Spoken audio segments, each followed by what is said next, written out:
Hey everybody, welcome back to the Behavior Revolution Scriptures, and we're in Judges. We've been talking about Judges. It's been a little bit of a break we've had. We've been a bit busy over here, and a huge attack coming as usual on doing this project and getting this work out there, and leaving houses, starting new salons, dealing with businesses, dealing with family, dealing with ourselves, going through the motions that Yahusha's putting us through. Is just, what else are we going to do? What else are you going to do? We're in Judges right now, and we're going to be introduced to Gideon today. Gideon. Didn't know a whole lot about Gideon, but it's a fascinating story. This is the next judge, the next SHOPHETIM to be raised up to be used by Yahusha. And I hope these stories, particularly when we're going through Judges, is really encouraging to you that Yahusha can use anybody. And he does use anybody. Half these folks that are being raised up to deliver Yisrael are bloody pagans. They're not even worshipping Yahusha. It's just like he comes along one day, hi, I'm Yahusha, I'm gonna start using you. And they don't even know who he is. So let's get into the text today. It's really fascinating. We're gonna talk about Judges 6, Gideon, the brave and mighty warrior Gideon. So, where are we up to in the story? Most see the time of Gideon being raised up as the beginning of the second phase of the period of the Judges. So we're already into the second phase. Although it was only 3 short chapters ago that we were introduced to Othniel, the first judge of Israel, around 2 centuries have passed since that time. And now we begin Judges chapter 6. So from the beginning of Judges to now in only chapter 6, we've gone nearly 2 centuries, 200 years.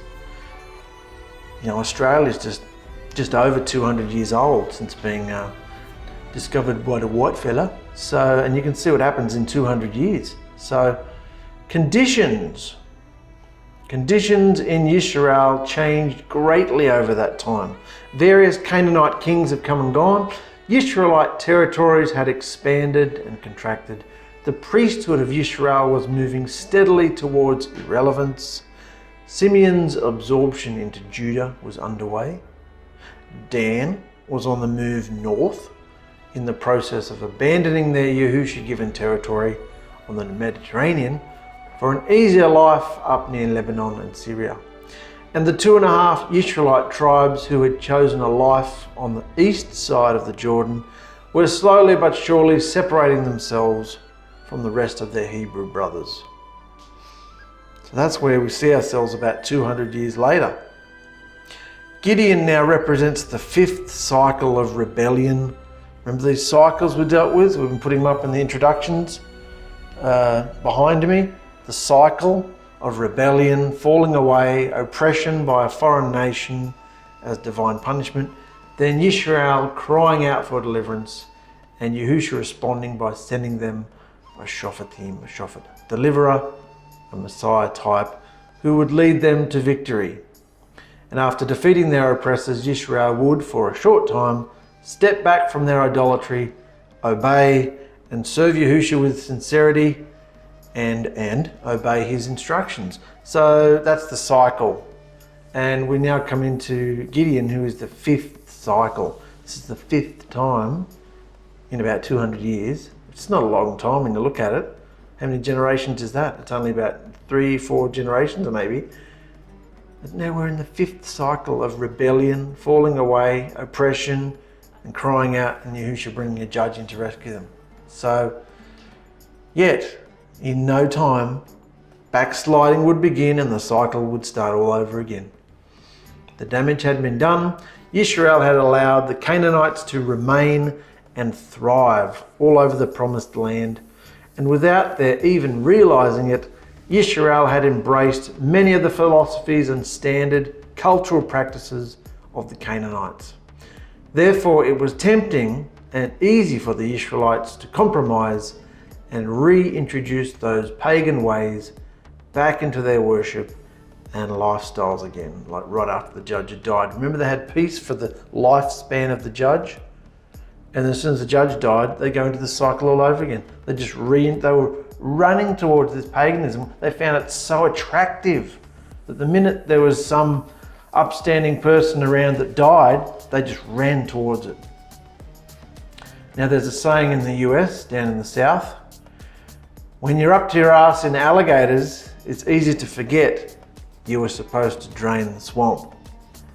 When you're up to your ass in alligators, it's easy to forget you were supposed to drain the swamp. This was Yisrael's condition. Yahusha instructed Joshua to completely drain the swamp of Canaanites, and they set about doing it. The problem is that as they engaged the enemy and time passed, they found several good reasons to allow many of those alligators to remain, rather than staying true to the goal of total eradication. The unintended consequence was that the remaining alligators gained confidence.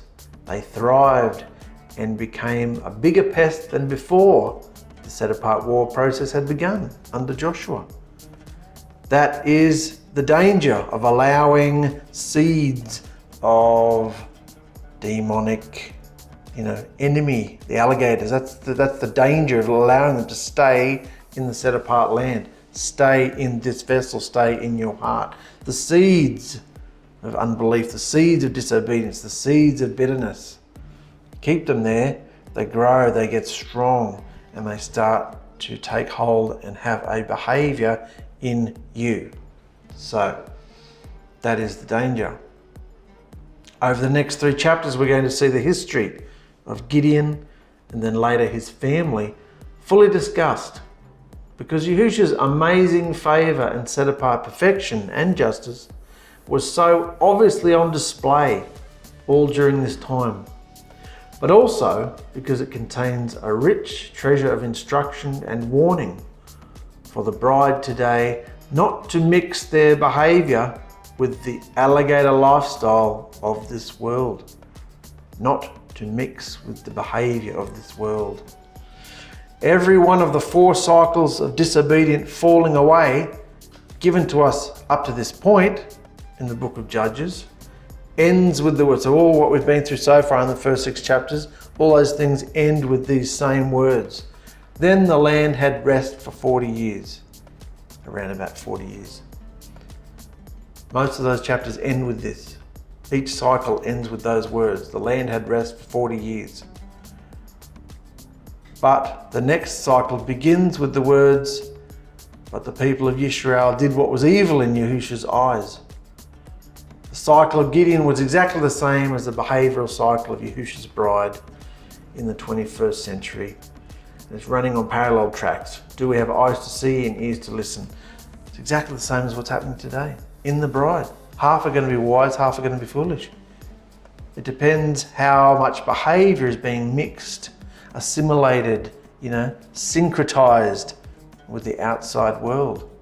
Doesn't matter what you say out of your mouth and what banner and what t-shirt and what umbrella you come under and what you call yourself. It's what your behavior is. Is it Yahusha's behavior or is it worldly behavior? Because that's the only worship he's interested in. 24/7, 365 days a year, your worship is your behavior. You can't log in and log out. It's your behavior all the time. And is it worldly? Is it Yahusha's based on his instructions? Is it obedient? Or is it a mixture? Because how does he feel about being hot or cold? You're either hot or you're cold. If you're lukewarm, I'll spew you out of my mouth, he says. So there's our little introduction. Let's go to Judges chapter 6. And once again, the Israelites started disobeying Yahusha and behaving what is evil in his eyes. Behaving what is evil in his eyes. So he let the nation of Midian take over and control them for 7 years. And the Midianites were so cruel in their treatment of Israel that many of them ran to the mountains and hid in caves. In fact, every time the Israelites would plant crops, the Midianites invaded Israel, together with the Amalekites and other eastern nations. They rode in on their camels, set up their tents, and then let their livestock eat the crops as far as the town of Gaza. The Midianites stole food, sheep, cattle, donkeys, and like a swarm of locusts, they could not be counted. And they ruined the land wherever they went. The Midianites took almost everything that belonged to the Israelites, and so they finally begged Yahusha for help. Finally.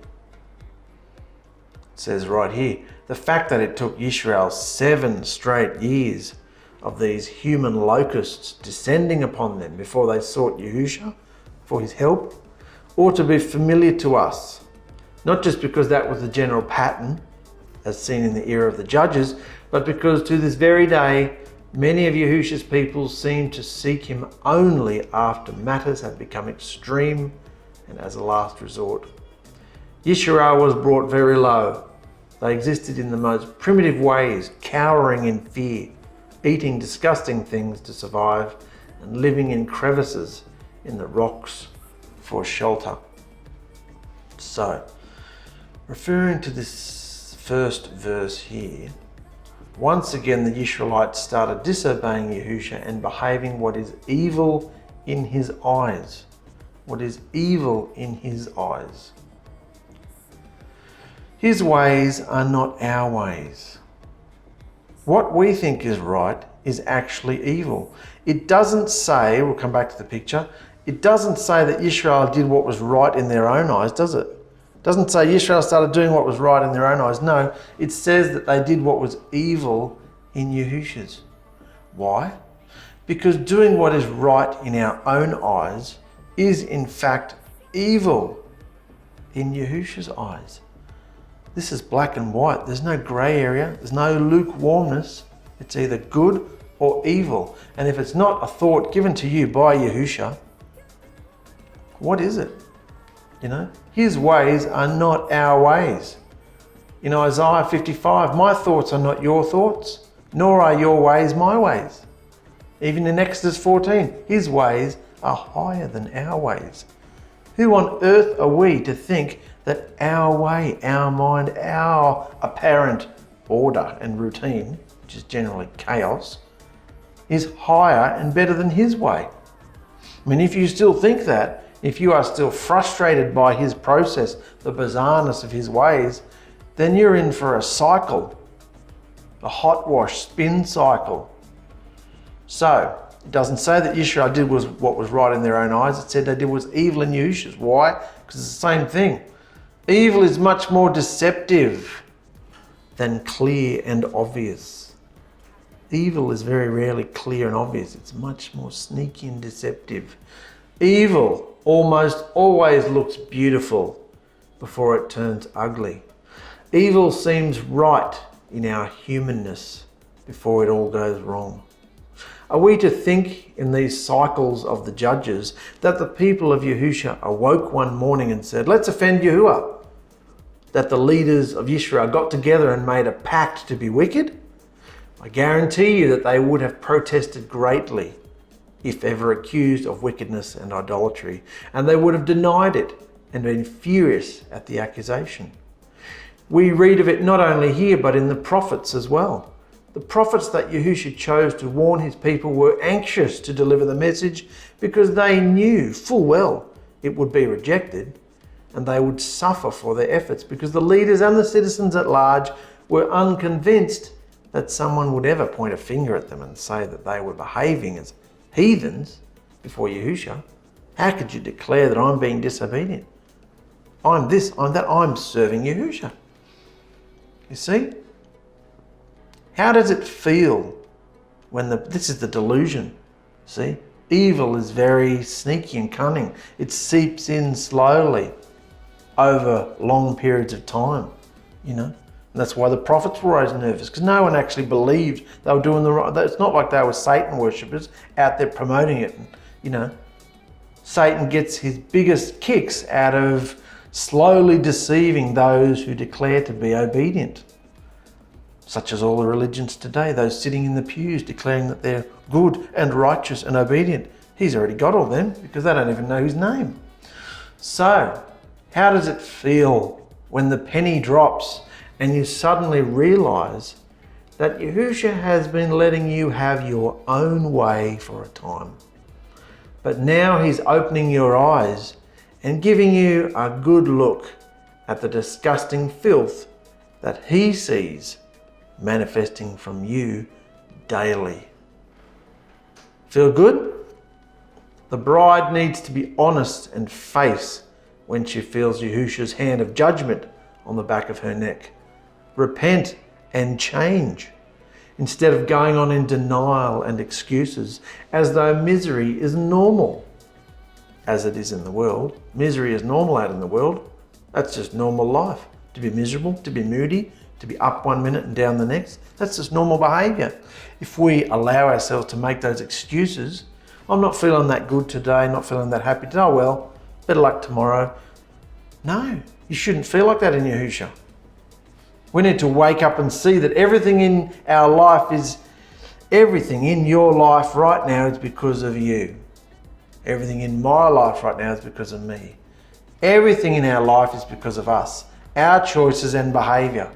Our choices and behaviour is why we're in the predicament, why we are the way we are, our spouse is the way we are, our kids are the way they are. It's all because of me.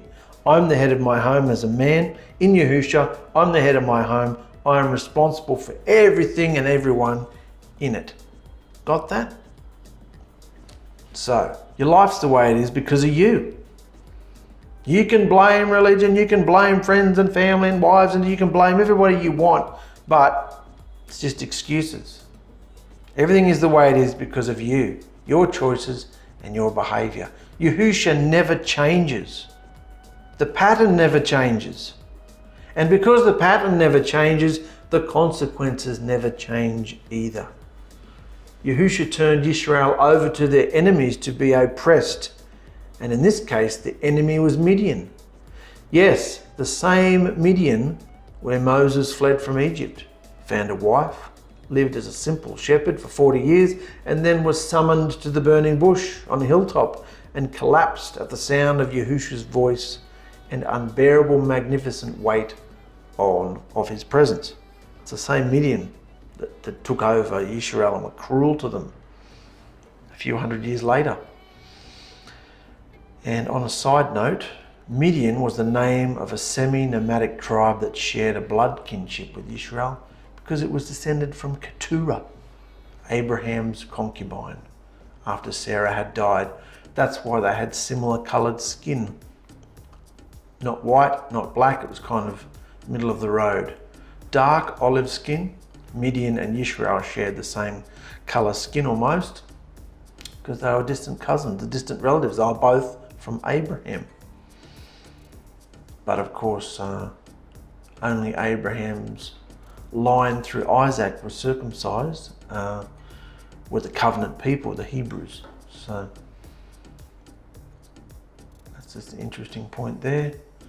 They were descended from Keturah, Abraham's concubine, after Sarah died.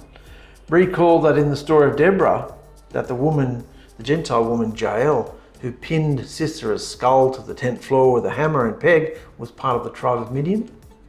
She was of the Kenite clan, a small breakaway clan of the Midianite tribe that moved into the northern part of Canaan and formed a friendship with the king of Hatzor. Little side note there of interest for you, just to paint the picture of where we're at. But did you get all this? Did you understand this? His ways are not our ways. I've been going through that. I've been going through that a lot lately. You know, moving out of a house into another house. Nothing happened the way I wanted it. Not the way I wanted it. The way I thought was right. The way I thought it should be done. Not too high and lofty, not too low, not to this, not to that. Trying to be reasonable with Yahusha, to be reasonable, everybody, serious, honest, everything like that. The way I thought was good and proper and what should be done, yeah, my way. It should be done my way, you know.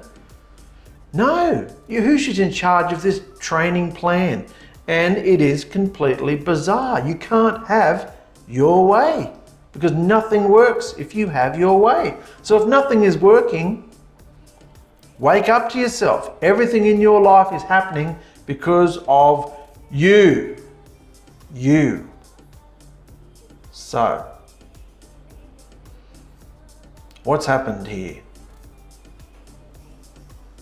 The Midianites are giving Yisrael hell. So Yahusha sent a prophet to Yisrael.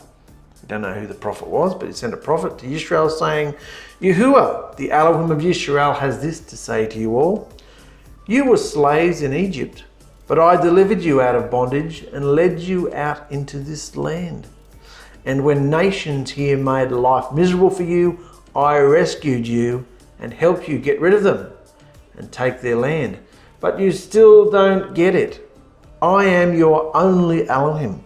And I told you, even though you are surrounded by them in this land, you are not to be afraid or bow down and serve their deities. But did you listen? Sadly, this generation really didn't know Yahusha very well, and Yahusha was acutely aware of this fact. So he reminded them that he, Yahusha, was their Elohim, not Baal. It was he, Yahusha, who brought them out of Egypt, not some other deity. It was he, Yahusha, who redeemed them from slavery, drove the Canaanites out from before Joshua, and gave Yisrael the very land that is now under invasion. And now, once again, Yisrael's Elohim, Yahusha, would deliver them from a predicament of their own making. Our predicaments in life, our consequences are of our own making. It's time to get real. Yahusha is fed up with the bullshit going on in his bride. It's time to wake up and face your reality. It's your reality because of you. Got it? So wake up. The people well understood that when a prophet was sent from Yahusha, that it was invariably a message of warning or rebuke. And this was no different. Yahusha wanted his people to think long and hard about why they were oppressed and the fact that Yahusha had promised this oppression, and it was he who caused it. He was the cause of their oppression. Yahusha can oppress you. He can put sickness on you, calamity on you, hardship, financial trouble, heartache. He can put anything he wants on you to wake you up. Have you got that? Don't be blaming stupid demons. Can only work from the outside and we let them in. Don't go blaming demons for your stupid decisions and your ridiculous behavior and all the stupid things you've done in your life, It's you. And Yahusha can cause all this, and he did with them. Because Yahusha wanted them, Yisrael, to understand that this oppression of Eastern nomads wasn't some kind of test. Don't go blaming the test. It was a judgment against them for their idolatry and rebellion. It was repentance that Yahusha wanted, accompanied with real change. We know Yahusha flogs us and goads us and chastises us and rebukes us, and he's training us and testing us every day. But don't go blaming the test if things go wrong. Don't go blaming the process.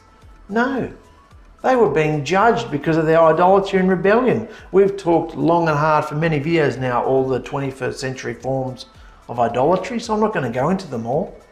But if your life has any hidden little, sneaky little, bastard little trinkets, idols hidden under your tent, behaviours, there's punishment.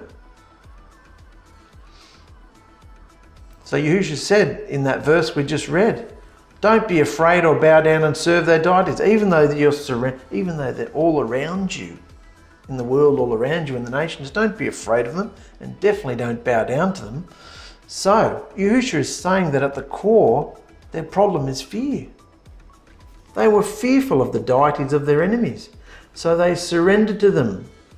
Yisrael, as with all other known people of the ancient world, just accepted as self-evident that it was the deities of any particular nation that provided that nation with whatever power it had. So it was the deities that they feared primarily, and only the army of that people secondary. It wasn't even the government or the armies or the people themselves they were afraid of. It was the deities. They believed because, well, we've dealt with this for 2 years now, the seeds of where the idolatry came from, the territorialism, the polytheistic system they lived in. It was just common knowledge that there were stacks of deities, you know? And they still believed it. No matter what Yahusha said, they still refused to give up this belief. If you pleased the deities, chances were you would be spared. That is what fear usually does. It causes us to compromise and give in. And what that compromise amounted to was that Israel openly served the other deities in hopes that their enemies would not be so harsh, or that perhaps their enemies' deities did have power and ought to be acknowledged. Yet in no way did Israel think they were abandoning Yahusha in favour of other deities. Rather, they were simply giving in to their fears and hedging their bets. So they still didn't think they were being disobedient. This is the problem. This is the delusion, the deception, the brainwashing, the sneakiness of demons, demonic powers. So we've seen this picture a few episodes ago, the syncretism. Sun worship is 600 years old and still going strong. 6,000 years old and still going strong. You got syncretism? Remember, syncretism is the act of blending. It is what happens when one culture assimilates into another. I'll go through this quick because we have dealt with syncretism a few weeks ago. Israel was blending their ways and worship with that of the Canaanites, and at its core was blending Yahusha with the Baals. It wasn't done with some kind of official council meeting that resulted in a well-defined decision. It wasn't something that the leaders of the 12 tribes ordered their people to do. Rather slowly, almost imperceptibly, it just kind of happened. A compromise here and an attempt to show respect to another's religion there, marriage between a lovely Hebrew girl and a nice Canaanite boy, the forming of friendly and prosperous business relationships with Baal worshippers. That's how it happened. Typically, no Hebrews set out to offend Yahusha and submit to Baal and Asherah, but they all wanted peace and good relations with their neighbours. So it meant tolerance for all the deities that were so very valued by each culture. This was interesting. Canaanites, this is the world we live in today. Like, there are lots of horrible people, but generally in your own neighbourhood, just like this, Canaanites weren't horrible people. We don't come to work and just judge every single person around us. Like, we're not living amongst barbaric, demonic zombies, are we? We actually are, but we don't sort of say it. Everybody sort of kind of keeps the peace and behaves amiably, don't we? But my point is, Canaanites weren't horrible people. We often read the scriptures and go, the Canaanites, they were those hideous barbarians, blood drinking, da da da. Canaanites weren't horrible people. They weren't barbarians and murderers. Canaanites and Hebrews were very much alike. Particularly the Midianites that we've just discussed, they're both from Abraham. They're very much alike. Both coming from Mesopotamian roots.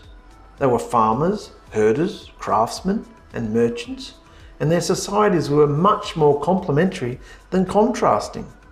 And most of them had that dark olivey skin. A lot of the Canaanites didn't have that black skin, you know.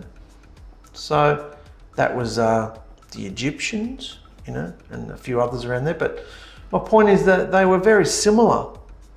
They weren't constantly being confronted by this hideous, you know, they wanted to be mixed in. Syncretism has happened and is happening as we speak to Yahusha's bride. For centuries, we have slowly but surely integrated and adopted pagan worship practices and traditions that, in Christendom's infancy, were considered outlandish abominations and were thoroughly rejected. But with the passing of time, a compromise here and a hope to appeal to seekers in order to expand our numbers there, these practices have become a regular part of us for so long that they are considered not only normal but also necessary and desired. Most Christendom, religion, have no idea where some of these cherished traditions came from, what they meant in their original, or why they were ever introduced. And frankly, most don't want to know because it might mean being faced with some unpopular, if not drastic, changes in our lives and our congregations, and especially our doctrines. It would mean things that we truly enjoy and are more than comfortable with might be challenged. This is called religious syncretism. Well, I say it can get stuffed because we've been through all that with the families, with the churches, with everything, changing all the things that are uncomfortable, and we will continue to do so as Yahusha reveals, because we want the real thing. Yahusha wants his bride perfected and eventually through this process transformed. So stuff the religious syncretism. And as we've discussed, even the wise maidens within Yahusha's bride are being pressured and tested to adopt certain behaviours from the world around them. Things that don't seem evil on the surface, but if they are not Yahusha's mind or purpose for a certain situation, is it good or evil? I didn't think I was doing anything wrong. Did you consult Yahusha? Did you listen to his voice? And most importantly, did you do it? Now, if we make a mistake and we think we hear Yahusha's voice and it didn't work out and it didn't happen, then it wasn't Yahusha's voice, was it? We heard wrong. That happens. We are still human, but that's the training process, learning to hear Yahusha's voice. The more you hear and listen and do, the more experience you have in it, you know? So, this is where Yisrael's up to. They're crying out because the Midianites are being cruel to them. And so Yahusha sent them a prophet to say, wake up to yourselves. Wake up to yourselves. I told you this would happen. So, then, one day Yahusha went to the town of Ophrah. Let's call it Ophrah. One day Yahusha went to the town of Ophrah and sat down under the big terebinth tree that belonged to Joash from the ℕ𝗵𝗔𝗔 clan, whose son Gideon was nearby, threshing grain in a winepress, which is a shallow pit, where he could not be seen by the Midianites. Gideon means in Hebrew a hewer or a fella. He was a good fella. All other translations state that this was a messenger of Yahuwah. Here in all other translations actually, it says, the angel of the Lord, or the messenger of Yahuwah, went to the town of Ophrah. That's what all the translations say. All other translations state that this was a messenger of Yahuwah. However, when we hear him speak, which we're about to do, and abstractly discern what we know about Yahusha, how could it not be him, Yahusha, talking to Gideon? And there's just an example here of this in the 𝕵𝗚𝗎. Not this particular verse, it comes later, but it says in the 𝕵𝗚𝗎, the physical manifestation of Yahuwah is also known by the term Shekinah. And in the printed 𝕵𝗚𝗎, it says the physical manifestation of Yahuwah is also known by the term Shekinah, epiphany, or theophany. And who is that? This is what gives me the tom tits going through the scriptures.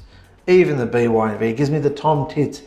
You know, the physical manifestation. Why would you put this on somebody who's just come into Yahusha? And everybody knows that Yahusha is Yahusha. And if they don't, they should know. But the actual scriptures we've got are still so bastardized that it's so confusing. The physical manifestation of Yahuwah is also known by the term Shekinah, epiphany, or theophany. What the hell does that supposed to mean? Who is that? Just how many beings are we dealing with here? And why does it have to be so theological and confusing? If Yahusha was sitting, this is the point, if Yahusha was sitting next to you reading this text, as he is today, as he is always, because he lives within you if you've been immersed. So if Yahusha is sitting next to you, talking to you and relaying these stories to you, even reading it from the scripture himself to you, because he could, would he be referring to other beings, spirits, or his father? Oh, this is when my father did this, and this is when he sent an angel or a messenger or a malachim. This is when this happened. Or would he tell us that it was him all along, who orchestrated everything throughout all the ages since creation, gradually revealing himself through different roles, i.e. a creator, a father, a son, a deliverer, but it's all him. So let's make it simple Let's make it simple. You got it? Stop confusing and bastardizing the pure, simple word, you know? It should be easy to understand because Yahusha was easy to understand. There's not multiple beings. When Yahusha comes back, how many beings are we going to be worshipping? Are we going to be worshipping the Father and the Son and seeing them both individually? The Father, Yahuwah, is invisible, the creator of the universe and everything in it, the dimensions, the creator, our eternal, omniscient, omnipotent, omnipotent creator is invisible. And anytime he becomes visible or physical, it's Yahusha. Why? Because it's Yahusha now. He died, he was resurrected, he put on a flesh, and he's now a new first fruit creation called Yahusha. And that's not sacrilegious, that's not disobedient saying Yahusha, because when you say Yahusha, as we've dealt with many times, you are actually saying Yahuwah. When you say Yahuwah though, you're not saying Yahusha. But when you say Yahusha, you're saying Yahuwah plus deliverance. You're actually intelligent enough to grasp through divine revelation that Yahuwah, the creator of the universe, came in the flesh as our only hope and source of deliverance. Yahuwah plus deliverance equals Yahusha. So you're actually understanding the true revelation by saying Yahusha. And now, I mean, they couldn't say this back then because Yahusha hadn't come in the flesh yet. He did appear here and there though. I mean, if this was just an angel or an epiphany or whatever the hell they're going about, or a Shekinah or a theophany, how could Jacob be walking around with a limp? No, Yahusha wrestled with him and sconed him in the hip. That's not some invisible, that's a real, he manifests, but he hadn't come in the flesh yet for deliverance. So what? He can do anything he wants. So I've chosen to take the simple route and face the fact, because it's real, whether you face it or not, that Yahusha was there from the very beginning. It says that in John, in the beginning was the Word. Who called himself the Word? Yahusha. He is the Word made flesh. Yeah? Got it? Let's get on with it. Anyway, the point for all that insanity that I was going on about was Yahusha went to the town. It's Yahusha, the same Yahusha that lives inside us today that we worship and follow and serve. Got it? Yeah? Good. Let's go on. So, something is drastically awry. Let's come back to something is drastically awry here because we have Gideon using a wine press. Let's calm down a bit. Let's think about this for a moment. We've got Gideon here using a wine press to thresh wheat. This is what he's doing when Yahusha meets with him. Now, we can read straight past this, but let's look at it a minute. Wheat is normally threshed by being laid out on a solid, slightly elevated piece of ground, or on a large section of rock, outcropping that has been flattened, so that as the wheat is compacted and thrashed upon, the breeze will blow away the chaff. Further, even for a relatively small family unit, it takes a lot of wheat. So for a relatively small family unit, it takes a lot of wheat stalks to be threshed to obtain a useful amount of wheat kernels. Therefore, an animal, preferably an ox, is used to pull a log over the wheat in order to separate the heads of wheat from the stalks in mass. But here we have a situation whereby a wine press is being used for threshing. Therefore, only a very small amount of wheat could be processed at one time, thus making it an arduous task to extract enough wheat for sufficient bread for a single family. An ancient wine press was basically a hole in the rock where grapes were placed, and then someone would either trample on the grapes in bare feet or use something like a blunt staff to squash the grapes for their juice. Typically the rock receptacle was slightly slanted so that the process preceded gravity would cause the juice to run down towards another depression in the rock where it would pool. Thus what we have is that not only is wheat in short supply due to the marauders from the east, but that threshing had to be improvised in a way that didn't draw the watchful gaze of these human locusts. See the hardship they're going through, the calamity, the consequence they're going through. Life is pretty hard because who are they worshipping? So Yahusha's appeared under the tree. terebinth tree. And Yahusha revealed himself to Gideon, saying, Yahuwah your Elohim is with you, and you are a mighty strong warrior. Yahusha apparently appeared as a traveller to Gideon in much the same way as he did to Abraham about 800 years earlier. This is a visible revelation of Yahuwah in human form. And what does Yahuwah, who's an invisible spirit, visibly look like? Yahusha, of course. And besides giving a promise to Gideon that he is a brave warrior, the mysterious traveller also tells Gideon that Yahuwah is with him. This was a prophetic statement of what Gideon was about to become. Or in another aspect, it was who Gideon already was, but couldn't be manifest until Yahusha intervened. It was an honest expression, this is interesting, it was an honest expression of how Yahusha viewed Gideon as opposed to how Gideon viewed himself. It was an honest expression of how Yahusha viewed Gideon as opposed to how Gideon viewed himself. Here's this downtrodden, broken man, poor, hiding, threshing wheat in a tiny little area, hiding from the enemy. And Yahusha says, you're a strong, mighty warrior. Since when?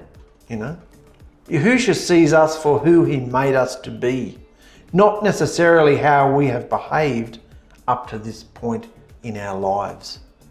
Often we laugh in unbelief at just what Yahusha sees in us or has entrusted us with, because our identity is often all wrapped up in what we do. But that's in no way how Yahusha sees us. Yahusha has and is still revealing to all of us what his purpose for our life is.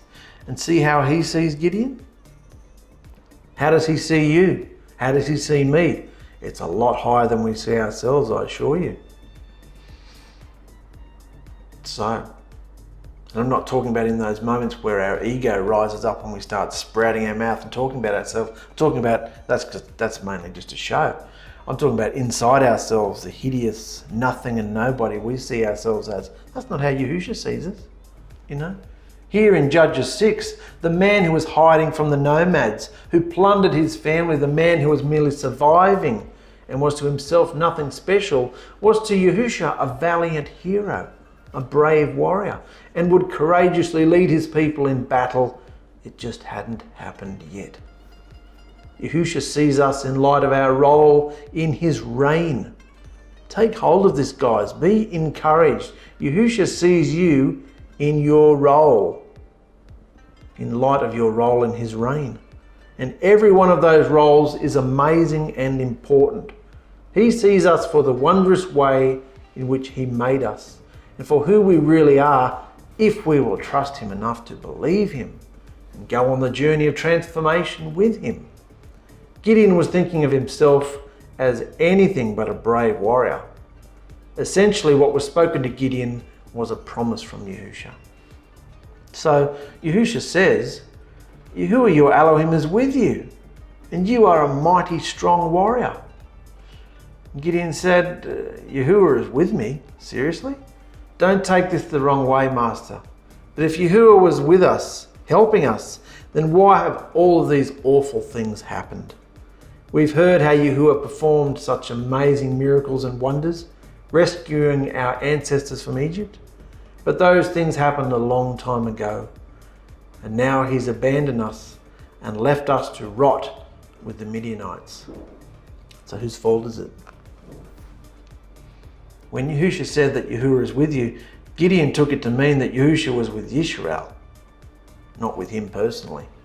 He didn't understand that Yahusha had come to strengthen and empower him personally as an individual to deliver Yisrael. So he's saying, Yahuwah is with you, son. Yahuwah is with you. And Gideon's like, then why has everything happened to Yisrael? Blaming Yahusha, like it could ever be his fault. How often do we blame Yahusha because things don't go the way we think they should go? Like it could ever be his fault, And Yahusha turned to him and said, I am the same Elohim who rescued your fathers from Egypt. So why wouldn't you be able to defeat Midian? I just told you I'm sending you, didn't I? So you'll be strong because I'm giving you the power to rescue Israel from these Midianites. But how can I rescue Yisrael? I'm nobody, nothing. Sounds like Moses, doesn't it? I'm nobody, nothing. My clan is the weakest in Manasseh, and everyone else in my family is way more important than me. Gideon, Yahusha answered, you will be the one to rescue Yisrael because I'm with you. So trust me, defeating the Midianites will be as easy as defeating one man. But it's so hard for me to believe that I'm actually talking to Yahuwah, the Elohim of Yisrael. Please, if I've found any favor with you, give me a sign and prove to me that you really are Yahuwah. Please, my master, wait right here while I prepare an offering for you. All righty, Yahusha answered. So Gideon went home and killed a young goat, then started boiling the meat, opened a big sack of flour and made it into thin bread. And when the meat was done, he put it in a basket and poured the broth into a clay cooking pot. Then he took the meat, the broth and the bread and placed them under the big terebinth tree. And Yahusha said, Gideon, put the meat and the bread on this rock and pour the broth over them. And Gideon did as he was told. Yahusha was holding a walking stick and he touched the meat and the bread with the end of the stick. And suddenly flames surged out, igniting from the rock and burnt up the meat and the bread. And Gideon was amazed. But when he looked up again, Yahusha was gone. And Gideon realized that he'd been in the presence of the living Elohim. Oh, he moaned, now I'm going to die, for I've seen Yahuwah face to face. Many believed that if they saw Yahusha or one of his messengers with their own eyes, they would die. Calm down, Yahusha told Gideon. There's nothing to be afraid of, mate. Chill out now. You're not going to die. Calm down, mate. You're not going to die. So Gideon built an altar for worshipping Yahusha and called it Yahuwah Shalom, which means Yahuwah calms our fears and gives us great peace. And it still stands there in Ophrah, a town in the territory of the 𝗵𝗚𝗎𝗍 clan. The meal Gideon prepared was enormous, an entire kid goat plus bread made from a full ephah of flour, meaning it would have been around 40 pounds of bread. So it was a huge meal, you know. So he knew something was happening because he thought he was going to die, because that's what they thought back then, based on what happened to Moses, and Moses saying, you know, and Yahusha telling Moses, no one can see my face and live. That's how perfect and powerful, radioactive, if you will, he was.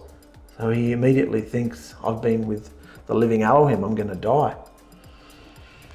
But Yahusha says, just relax, bro, you ain't going to die.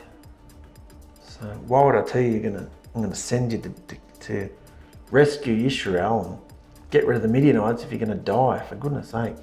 So, and that same night, Yahusha spoke to Gideon again, saying, get your father's second best bull, the one that's 7 years old, and use it to pull down the altar where your father serves Baal, and cut down the sacred Asherah poles next to the altar. Then build an altar for serving me on the highest part of the hill where your town is built. Use layers of stone for my altar, not just a pile of rocks. Cut up the wood from the pole, make a fire, kill the bull, and burn it as a sacrifice to me. So, the sacred pole in Hebrew is called Asherah. We've dealt with this before, which is the fertility goddess and the wife of Baal. That was normally expressed in the form of a tree. This combination of an altar to Baal accompanied by an Asherah next to it was rather typical. In what would be, of course, a serious swipe at the phony Canaanite deities, Yahusha ordered Gideon not only to remove the Asherah, but also to chop it up and use it for firewood for Yahusha's sacrificial fire. Gideon obeys, but he's very cautious. He knows full well that this isn't going to settle well with anybody. His father, his family, the nearby Israelites, and especially their Canaanite neighbours. It appears that Joash, that's Gideon's father, it appears that Joash was actually this pagan set-apart site's protector.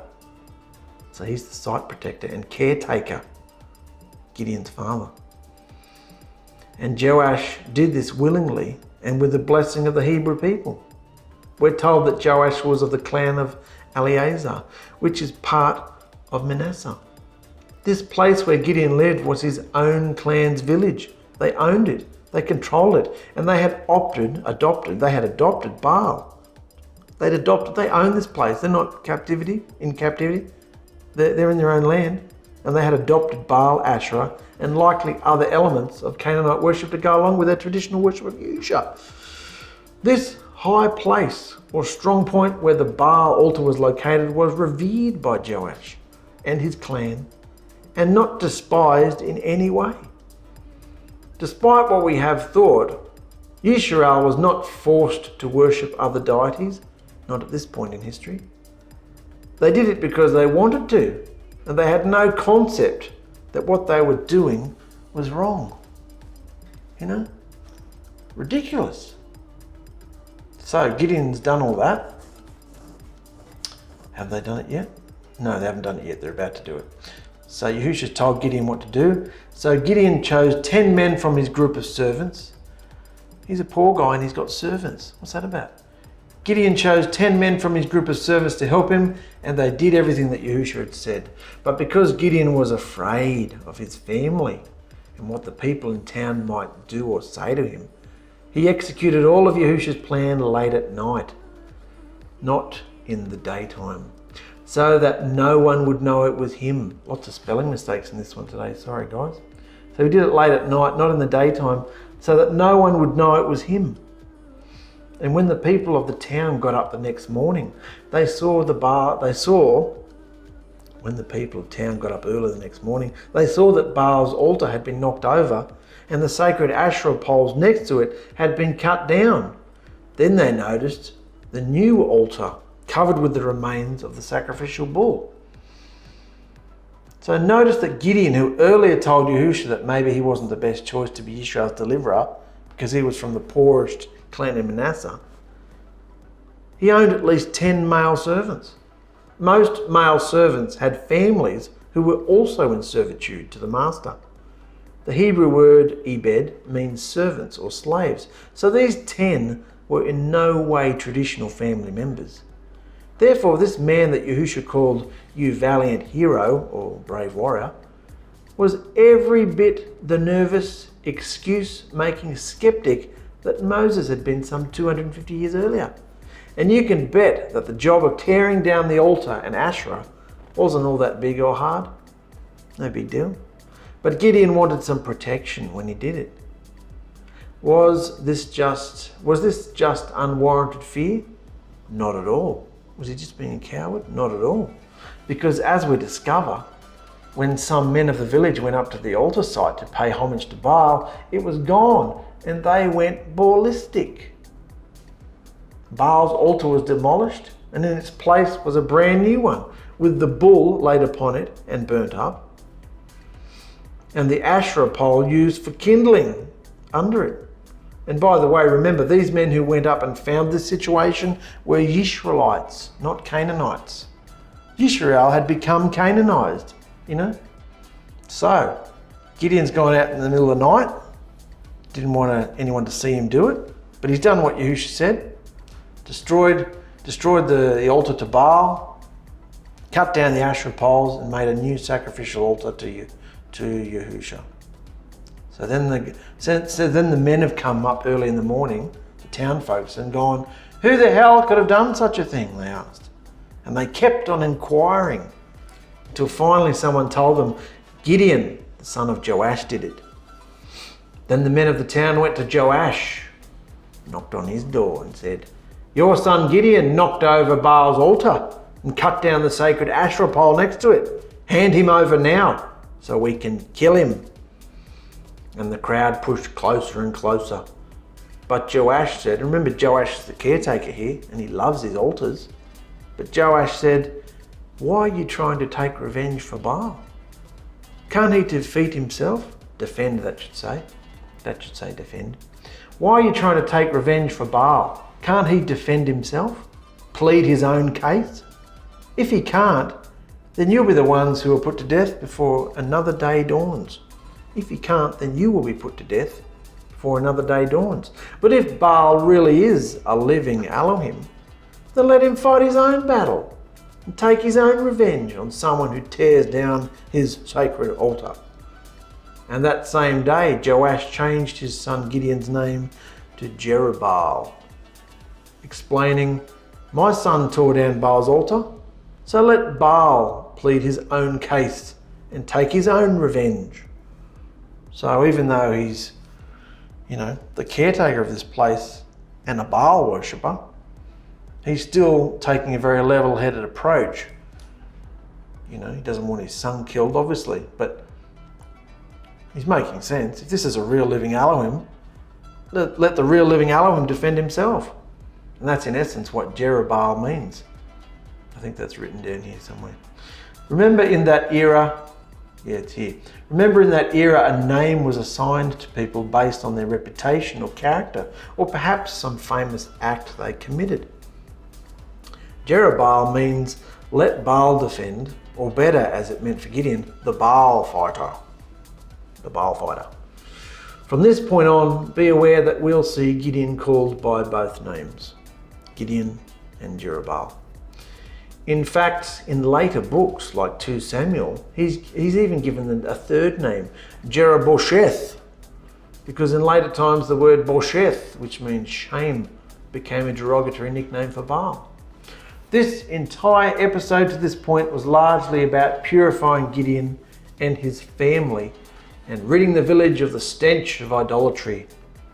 The Yahusha principle is simple and logical. Only a man that is in good standing with Yahusha can lead his people, Israel, with his divine authority. Makes sense, doesn't it? That's the pattern. Only a man that is in good standing with Yahusha can lead his people, Israel, with his divine authority.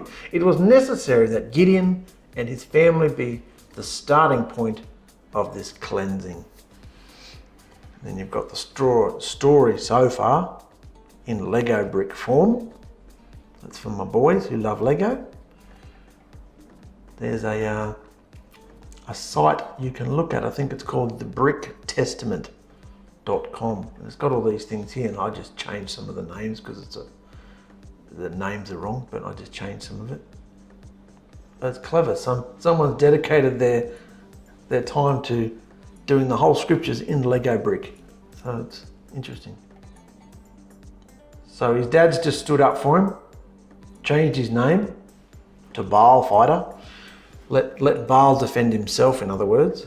And all the Midianites, Amalekites, and other eastern nations got together and crossed the Jordan River, invading the land of Israel, and they set up camp in the Jezreel Valley. So it's on now. Then Yahusha's spirit came upon Gideon, took control of him, and Gideon blew a signal on a ram's horn to tell all the men in the ℚ𝗵𝗡𝗧 clan to follow him. So that's all in there too. Gideon blew a shofar to Yahusha. So, tell all the men to follow him. He also sent messengers to the tribes of Manasseh, Asher, Zebulun, and Naphtali, telling the men of these tribes to come and join his army. Then they all set out towards the enemy camp. Now we've kind of dealt with this, so we'll go through it quickly. Before Yahusha came, died, resurrection, and indwelled his followers some 50 days later, we get basically 2 different descriptions of this interaction of his spirit and mankind. So before Yahusha actually lived inside us at the day of Pentecost, you really only had 2 different ways he operated. 1, the set-apart spirit comes upon someone, or 2, the set-apart spirit covers someone.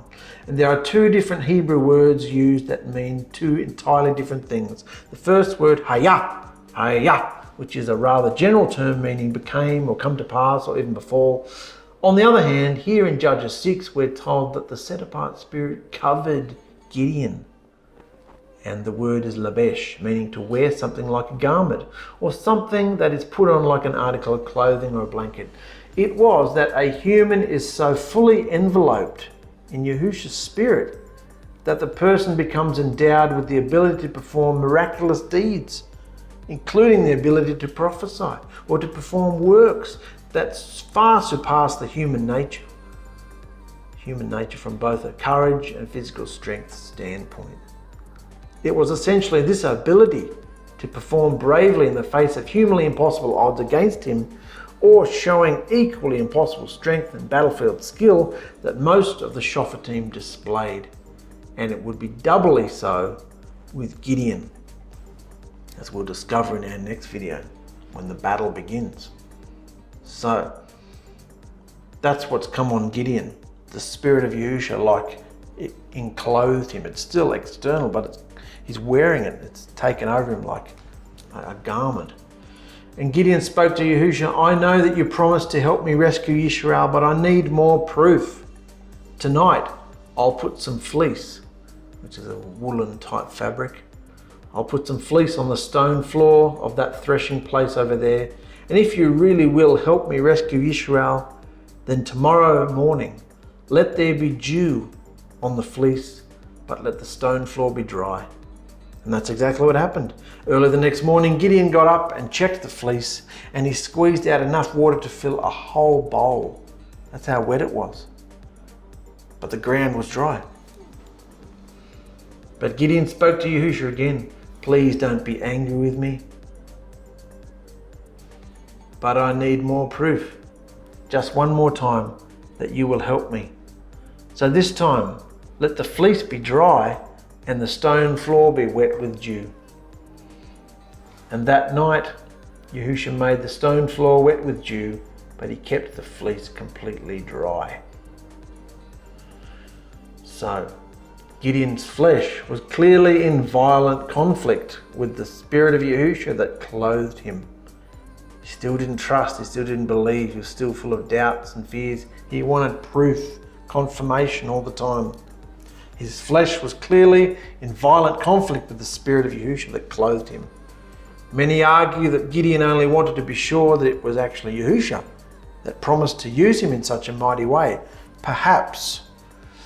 But we're all in this battle to surrender to the voice of Yahusha, put our own selfish worldly desires aside and do what he wants, behaving in obedience. We're all in this situation to take over the promised land, to kick out the enemy from the promised land, the enemy that oppresses us, that pesters us, that taunts us, that enslaves us maybe. We're all in this battle to fight out the enemy. How diligent are you in this battle, this set-apart war? Yahusha proved himself to Gideon. Gideon was chosen, his name was changed, then he asked for proof. There he is holding his fleece, his wool, and Yahusha came along overnight. Look at his big beard. Yahusha came along overnight and watered it, So Yahusha's way is always incredibly bizarre, and many don't want to give over to him because he doesn't fit into their simple little boxes of rationality. Yet he is the creator of the whole universe, and everything hangs in the balance because of his living words. He knows us so intimately inside and out, and knows how to corner us, provoke us, stretch us, until we will see our own stupidity in thinking we know better and can run our lives the way we think. So he'll provoke us, stretch us, do all of this to us, put us through this horrible experience until we see our own stupidity, until we wake up and see that everything that's happening in our life is because of us and our stupid, hideous mouth and behavior. So this will keep happening to us. You will keep being goaded, flogged, stretched until we flow with him in the abstractly bizarre. I mean, do we want to make it? Do you want to make it? Do we want things in our life to flow and work? There's only one way. And every single member of Yahusha's bride worldwide is going through this process of agony, dying to the self and the hideous flesh we live in, to be empowered, anointed, and inspired by his Spirit, gifted and transformed by Yahusha's loving kindness. He can't do any of those things in you the way you are now, the way I am now. We have to keep being transformed. We have to keep overcoming this thing that we live in, this flesh. Our way, our mind. What about our minds? Thinking that we have the right, thinking that we know better, thinking that our routine, even if Yahusha put us into a certain routine, thinking that our routine is El Supremo, to what he's doing every moment. Notice in verse 1 it said, they were doing evil in Yahusha's sight, doing what they thought was right. They didn't even think they were wrong, but because they introduced worldliness, introduced philosophies and schemes and mindsets and worship practices, adoring things more than Yahusha, still loving Yahusha, still accepting and following Yahusha, but adoring other things as well. And more importantly, it must have been more important than Yahusha, because Yahusha actually said, don't do it. I am the only living Elohim. You will have no other in my face. So, how many other Elohims, how many other deities, how much idolatry are we still into in our lives? How much worldliness is still in our homes? Yahusha hates it. And he is putting us through. He's putting me through it. He's putting you through it. Until you wake up and see that everything in your life is your fault. So face it. Wake up, throw yourself on that altar and let him crush you, smash you, kill you, and raise you up his way. See you later.